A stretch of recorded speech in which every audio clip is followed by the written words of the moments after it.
ચાલાળાથી ધારી જવાનો રસ્તો મગરમચ્છની પીઠ બરાબર બની ગયો છે.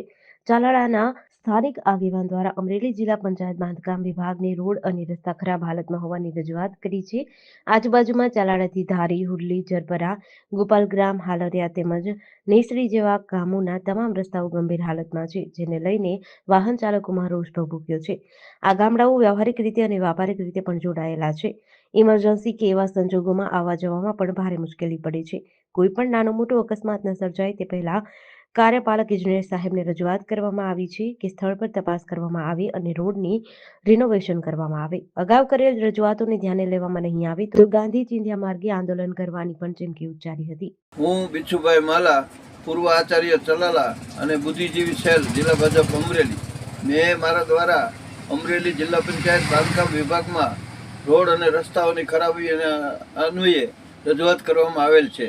ચલાલાની આજુબાજુમાં ચલાલાથી ધારી, હુડલી, જરપરા, ગોપાલગામ, હાલરિયા તેમજ નેસડી આ તમામ રસ્તાઓ અતિ ખરાબ થઈ ગયા છે, જેથી લોકો ત્રાહિમામ પોકારી ગયા છે.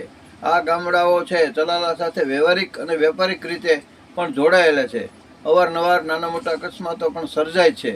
ઇમરજન્સીમાં કે એવા કોઈ સંજોગોમાં પણ આવવા જવામાં પણ ભારે મુશ્કેલીઓ વેઠી રહ્યા છે.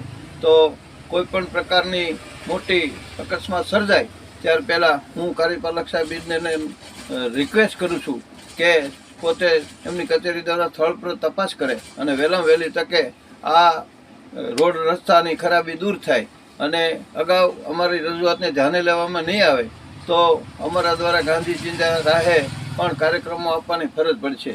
બીજું સમગ્ર બાબતમાં જણાવવાનું કે અમારા દ્વારા બાંધકામ વિભાગની કચેરીમાં અવારનવાર ટેલિફોનિક અને મૌખિક રજૂઆતો પણ અમે કરતા રહ્યા છીએ અને એમાં અમને એવું જાણવા મળ્યું છે કે કચેરીની તંત્રની સ્પષ્ટ બેદરકારી માલુમ પડે છે, તેમ બિચ્છુભાઈ માલાએ જણાવેલ છે.